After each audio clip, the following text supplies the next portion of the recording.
Hey y'all, I'm Melissa. And I had COVID. Welcome to Watch for Deer.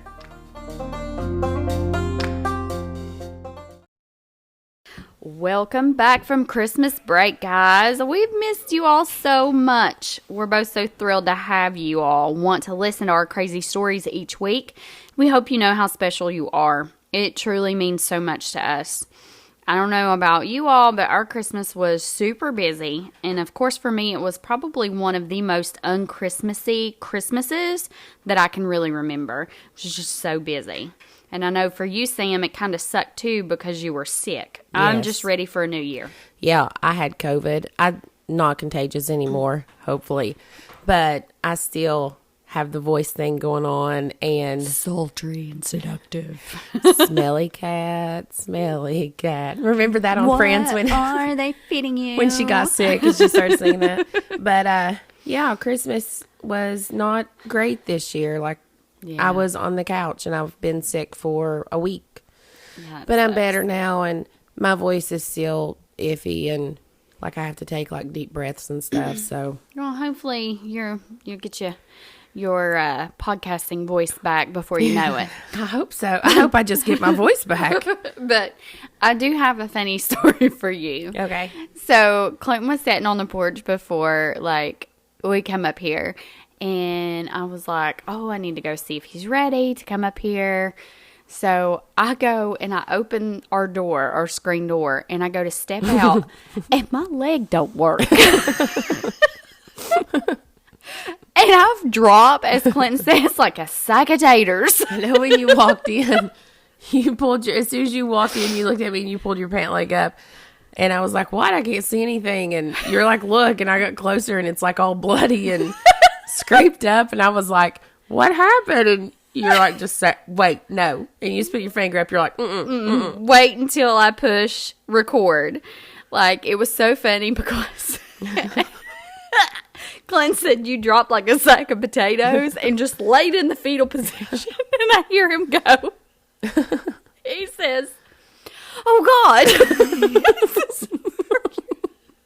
Are you okay? I can hear him saying that. Because he's seen me fall. Do you have a Ring doorbell or anything? I do, but it wasn't plugged in. Oh, no. That would have been great. But he gets up. And he's over here, he's like, here, let me help you. I'm like, I just want to lay here a moment. So I just lay there for a few minutes. And then he finally helps me up. He was like, my God, woman. I bet that did hurt because your porch is concrete. It's concrete. And I've complained all day because my back has hurt me all day due to the rain. Because, I'm this 40-year-old woman in a 80-year-old body. You know what I just thought of? I swear, and I don't know why I just thought of it. What? When you said I'm a 40-year-old woman in an 80-year-old body, and you were like, oh, my back hurts because of the rain. I know a lot of people believe in that, and it's absolutely probably true. But do you remember that time you had a wart? This is years ago. And you tried to get me to buy it off you for a penny? For a penny, yes. And you wouldn't buy my wart. You're so into those old wives' tales. She comes up to me and she's like, I have a wart on my hand. And I was like, okay. And we were younger. It was a long time ago. Before I had kids. And I was like, okay, what do you want me to do about it? Go get some of that free stuff. She was like, no, just give me a penny for it. And I was like, what? She's like, give me a penny for it. And I'm like, what are you talking about? Apparently, you can buy people's warts for a penny and they'll go away. Yes. At least she believes that. That's not true. So, what you do is you give the person a penny. Okay, you buy the wart and you take the penny and you hide it and you forget about it. And before you know it, your wart's gone. So, yeah. That's not a thing. And I did not buy your wart off you because I don't want your wart. No, you did not, because my mother-in-law did. Thank you very much. It didn't work. It did not work. No, I don't remember. You don't have to remember, Elisa. It didn't work. I can't remember if it did or not. But, anywho, so. It didn't. There's your old wives' tale. Your old wives' She's tale. Like, will you buy my wart? I'm like, what in the hell are you talking about? I've got lots of those up my sleeve. Maybe one day we'll do a podcast on old wives' tales. I'm just going to stay here the whole time with this look on my face that I have right now going, really? Skeptic. Mm-hmm. Skeptic. What do you have for me today, Lisa? Okay, so I have a really rough one for you today. Oh, God. So I hope your tummy's okay. Hopefully it's really just your not. respiratory system and not your tummy. It was all of it. COVID, it was everything. Okay. The only thing Well, I maybe- didn't really have a fever. Okay. And I've not coughed hardly at all. Other than that, I had it all. All of it? Yeah. Okay. Well, maybe this story will just help you just clear out the system. Oh, That's Lord. what we're just going to clear out the system. So, it was a normal day at the Greater Manchester Police Department on April 16th of 1996. So, we're in the UK. All right. All right. Okay. We are flying across the ocean. We're in a plane. We're not on a cruise ship this time. A man by the name of James Smith walked into the station, and he said that his girlfriend had drowned in the bathtub. He had tried to resuscitate her, but was unable. She was dead. James Smith was a 48-year-old unemployed divorcee. His acquaintances described him as house-proud and well-groomed. Now, Smith had a clean record. He'd never been in any type of trouble, no, parking tickets, no arrests, nothing. His first marriage of 10 years had ended in 1980 after he had been violent toward his wife. After his divorce, James met 20-year-old Tina Watson. They were only together for a couple of years when she was able to get out of the relationship. Watson recalls how Smith used to use her as a punching bag and even subjected her to beatings while she was pregnant with their child. I think you may have said something wrong. I mean, probably. But no, my ears are still stopped up really bad. But instead of relationship, it sounded to me like you said relationship. I think I said relationship. I think you're just COVID ears. Maybe I just COVID have hearing. COVID ears. Okay. That's I really funny. thought like I'm sitting here. I'm like, Well, I mean, it was a relationship because it was a relationship. So okay. there you Okay. go. Okay. Keep on going. Either way, we're correct. Yeah, it was a pretty crappy relationship. Pretty regardless. crappy. So Watson said that he would smack her across the face and even hit her over the head with an ashtray. She said in the beginning it was just an occasional tap I had now somebody and throw an again. ashtray at me one time. A glass ashtray. Who? I'm not going to say who, but I did. I would whoop the tar out of him. You tell me who, and I'll tell you after the podcast, but yeah. I'll go out. Threw it across a room. Listen, I'm coming for you, person. Yeah. Actually, I don't think it was me. I don't think it was at me, but it was just, I was there. You were there, years and years they ago. almost hit you. Years ago. 20 years ago. I'd have murdered him. Yeah. Nobody throws an ashtray at my best friend. Yeah. I'm just saying. Anyways, go ahead. I'm going to stop with the ADHD. She recalled one time he even attempted to drown her while she was taking a bath. After Tina left James, he met Wendy Mottershead in 1982. Wendy was just 15 years old. James was 34 at the time. No. Not okay. No. Not acceptable, even in 1982. No. Not okay. Wendy would also be abused by James. Wendy recalled an incident when he attacked her and held her head under the kitchen faucet in an attempt to drown her. In 1993, James would meet a beautiful, dark-haired, sporty Kellyanne Bates. At just 14, Kellyanne loved sports. She was very mature for her age and always hanging around an older crowd. And this is common, as I know, like when I was younger, I always wanted to hang around like the older, cooler kids. And that's just, even like my kids do the same thing. Like they want to hang around the older. Like they're just cooler. You see them as cooler. Yeah, whenever you're younger like that, you want to hang out with, when you're a freshman, you want to hang out with the seniors. You want to be cool. Right. You want to be cool. Kellyanne wanted to be a teacher when she grew up. It was no surprise to Kellyanne's mother, Margaret, that when she was 16, she told her that she had an older boyfriend. Now, right off the bat, when James met Kellyanne while she was babysitting for a friend, he began grooming her. He was so careful and secretive regarding this process that Margaret said that she had known nothing of her daughter's boyfriend for 2 years. 2 whole years. He has groomed this young girl. 14 years old. So at the time, she's now 16 years old. Margaret recalls the first time she met him, he swaggered down the stairs and the hairs on the back of my neck stood up. She couldn't believe the age difference. James was, in fact, 48 years old to Kellyanne's 17. Good God. Margaret said she can recall seeing a bread knife on the counter, and she wanted to pick it up and stab him in the back. I think I can relate. What? I can relate.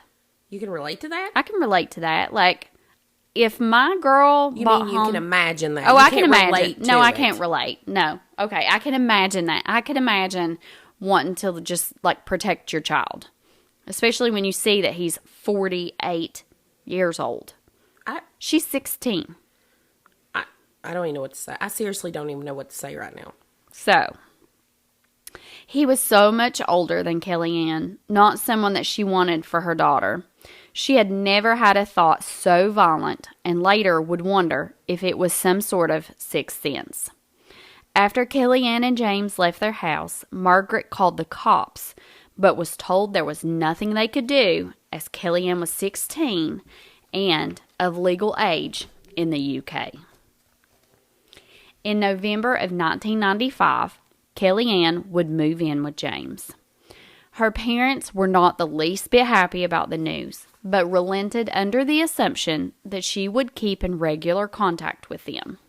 So they're like, we don't like this. We don't want you to do this, but if you feel like you have to, you call us every day, you check in, let us know you're okay, everything's good. And Kellyanne's like, yep, sure, sounds great. Kellyanne's mother said she came for a visit once and her face was black and blue. She asked her if James had hit her, but she denied it. Most of the time, Kellyanne would speak with her parents on the phone, but eventually, those calls became less and less. By December of 1995, Kellyanne had quit her job and had become withdrawn. March 1996, her parents received a birthday card and an anniversary card, supposedly from Kellyanne, but only James had handwritten in them. It wasn't Kellyanne's handwriting. It broke their hearts to see their once outgoing, spunky daughter withdraw. She had lost so much weight, she quit taking care of her appearance altogether. The bruises, the bite marks were very concerning, but since Kellyanne was considered an adult, there was nothing that her parents could do. I feel like maybe there was probably something. And here's the thing. I've never been in this situation before, ever. So I hope we never are. But I don't know what to say without sounding extremely violent. Well, but I feel like there is something that I would do. 100%. I tell you what I would have done. I would have murdered him. I would have beat him to a pulp. I'd still be in jail for it, but she would still be alive. I'm not saying that I wouldn't have. I just don't know if you can say that on a podcast. Don't come after my kids. That's all I'm saying. I'm just saying don't say it out loud. You don't say stuff. Don't. You're saying the stuff that you're supposed to say inside I would your head allegedly murder him. I would have allegedly done it. Yes, I would have Allegedly, I would have murdered him. I just don't see how, if you know that's happening to your child, how you could not just be sit proactive. Back. Yeah. How you could not be proactive. I mean, a baseball bat. Anything. You're incriminating yourself right now. I'm just saying, don't mess with my babies. Mama Bear will come out. You're saying Allegedly. Allegedly. See, I took care of it. Stop saying the quiet stuff out loud. I am already on the FBI watch list for my books that I buy. All right, keep going. And stuff that I Google. They're watching me. What's up? They are watching you. What's up? After walking into the police station, claiming that Kellyanne had drowned, Smith eventually told the authorities that he may have accidentally killed his girlfriend. How old was Kellyanne at this time? Kellyanne was 17 at this time. Oh. So see, I was thinking it was... They met when she was 14. Yeah. For 2 years, he groomed her. Yeah. So she was 16 at the time that she moved in with him. Right. Okay. For some reason I was thinking that they were married for a couple years or No, something. they didn't get married. She just moved in. I have COVID brain. I have COVID. I really do. It's okay. I got you, boo. Yeah, I really do have COVID brain. I got you. Smith told them that she was in the bath when they had went at it, and their argument became physical. She had accidentally inhaled water and drowned during the altercation. Smith said sometimes she would pretend to be unconscious. Sensing something was off, the police escorted Smith to his home. Mm-hmm. When officers arrived at the home, what they saw made it clear that her death was anything but accidental. What they discovered was truly a horrific scene. William Lawler,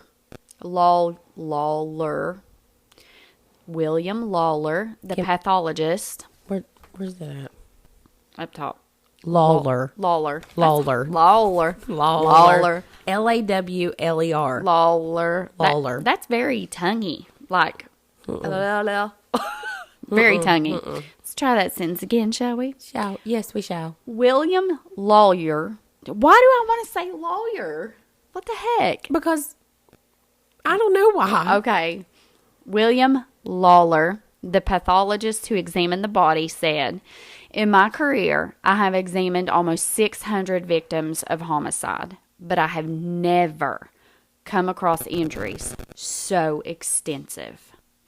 He said it was the absolute worst case of methodical torture that he had ever seen, and it haunts him to this day.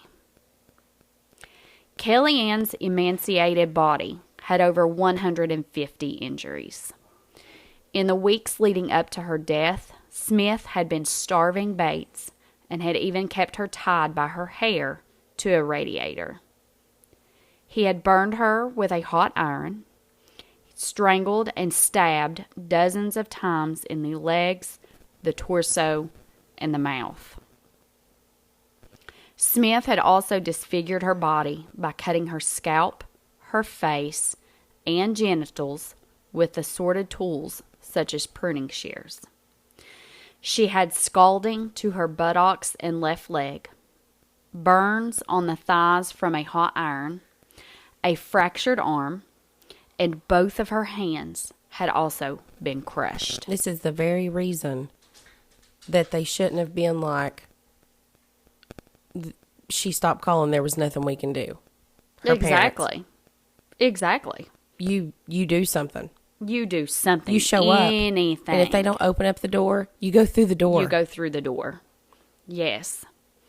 While on trial, the court was told that during the last month of her life, she had been bound in the house with a ligature around her neck. Her kneecaps had even been smashed so that she couldn't even walk. This guy smashed both of her kneecaps, crushed both of her hands, so she couldn't even walk. She couldn't leave. What was probably the most horrific was that after the autopsy, authorities would discover that Smith had gouged both of Kellyanne's eyes out, presumably not less than 5 days, but not more than 3 weeks before her death. Another source concluded that she had been without her eyes for at least 3 weeks prior to her death. Why do you tell me this stuff? Is there not another story that you can tell me that's better than this one? There's lots of stories. We've not done a really rough one in a while. Since Fred and Rosemary West. God. Are you having again? I just don't understand why I have seen the pile of books that you have on reading stuff. Yes. Can we just not go a different avenue?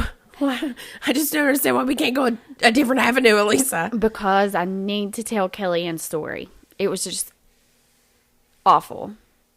Like if your daughter quits texting, quits calling, quits showing up, or shows up with bruises on her, find out what's going on. Find out what's going on. Don't just be like, she became withdrawn. I don't even have I don't know what to say. They would even discover stab wounds to the empty eye sockets. You're killing me. This poor girl was put through hell. The prosecutor in the trial stated she had been starved, having lost 44 pounds, and she had not been given water for several days before her death. It was as if he was deliberately disfiguring her, causing her the utmost pain, distress, and degradation. The injuries were not the result of one sudden eruption of violence. It was caused over a long period of time, and these injuries were so extensive and so terrible that the defendant must have deliberately and systematically tortured the girl. While the cause of her death was drowning, it was right after Smith beat her with the shower head. Kelly Ann had suffered immensely at the hands of Smith for weeks prior to her death, with zero chance of her. He is dead, and he died a horrible death, and it lasted forever. Because I swear, if you tell me they acquitted this man, if you tell me that this man got off scot-free because of any reason whatsoever, I am done with this podcast. So if he didn't, you better make something up. Now, keep in mind, he had no prior record. He had no reports, even though after this situation, I don't give a flying monkey's fart. had come forward and testified about these abuse. He had a clean record. I don't care. I'm telling you. Make up something in your head right now, Lisa, because I'm telling you, if you tell me that he got off. Just hold on to your butts. Kelly Ann had suffered immensely at the hands of Smith for weeks prior to her death, with zero chance of her being able to escape, even if she wanted to. Parents, where are you at? Her hands had been crushed. Her kneecaps had been bashed in. We've already went over this. Do we have to mention it again? I can't fathom the amount of pain that this girl, this child, was put through. You shouldn't have to. Like, people should not have to. I cannot fathom. Because, I just fell today. I just hit my kneecap, and it hurt really bad, and it's still hurting. You can't, but for somebody to mash both of my kneecaps to where I can't walk, I cannot fathom. I can't. No, I can't. You can't because you're not an evil person. You I can't imagine that. No. Smith was charged with Kelly Ann's murder, but he denied having done anything to her. Of course he did. You will love this. He even stated that he didn't do anything to her that she hadn't specifically asked to be done. Please tell me that he is dead. Please tell me. For over 30 years, Smith had beaten and abused the women in his life, showing a very clear pattern of repeated abuse and violence.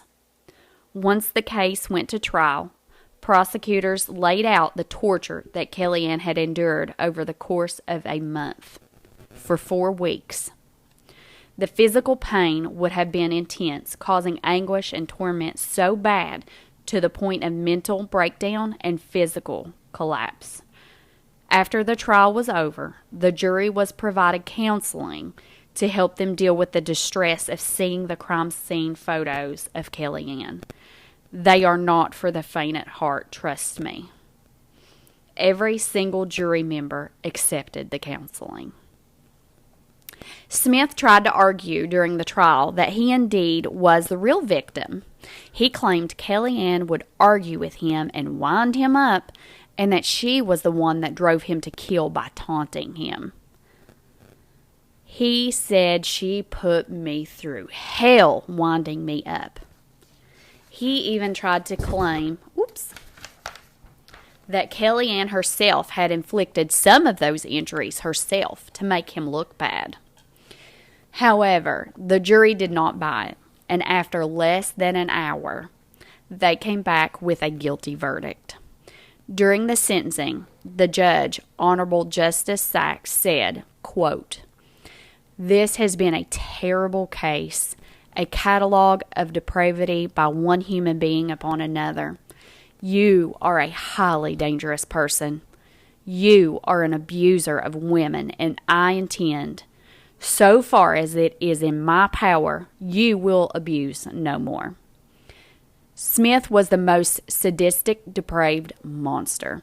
Smith was handed out a minimum of 20 years in prison. December 29th of 2020, the Mirror UK website reported that Kellyanne's mother, Margaret, had passed away.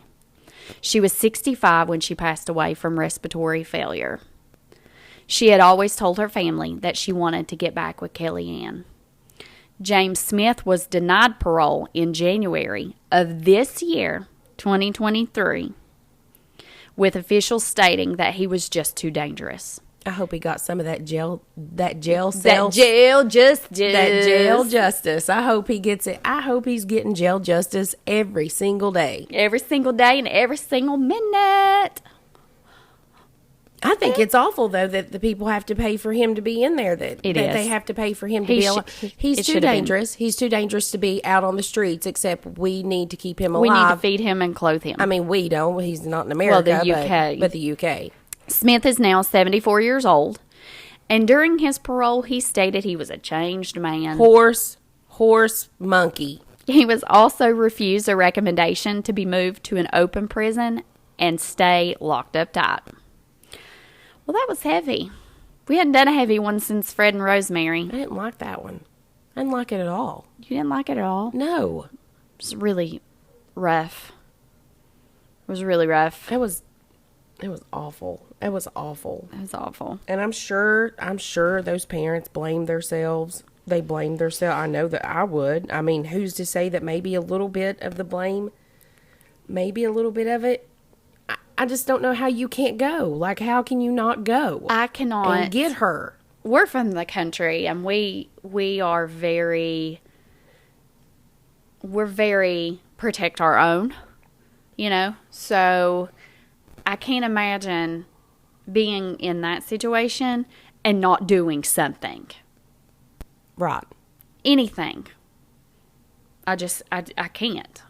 To sit by idle and watch it all go down and wonder why she's withdrawn. I just can't. Yeah. I mean, I hate it for her parents because I can't imagine the guilt that they had. They've had to have some guilt. I don't know how you could just go on after that. Which, I mean, they tried to call the police, and in UK, apparently, she was of age. And they said, when I was reading and researching, it said that they had also done a couple. They did call, and they did have the local officials go over and do some welfare checks. And I guess, like, he would allow Kellyanne to be seen from a window and kind of wave and smile like, you know, hey, I'm okay. But it's just awful. Yeah. It was a terrible story. It's terrible. Whew. Well, let us know what you think. Email us at watchfordearpodcast@gmail.com. I know what they think. I know exactly what I'm thinking right now. Oh, Samantha. Follow us on Instagram at Watch for Dear Podcast. Like and follow our Facebook page at Watch for Dear Podcast. Be sure to show the love by subscribing, following on Spotify, or wherever you listen, and share with your friends. Also, I wanted to include the sources that I used because, you know, I guess I should probably do that. I used dailymail.co.uk. I looked at Ranker and Wiki, allthat'sinteresting.com, and crimeinvestigation.com. So there you go. If you want to go and read more about Kellyanne Bates and her horrific torture and murder. They do not. And don't Google the pictures. You don't want to Google the pictures. So, there's something wrong with you in your head. I'm just thorough. I'm thorough. There's just something wrong with you, Lisa. Well, y'all be safe and watch for deer and murderers.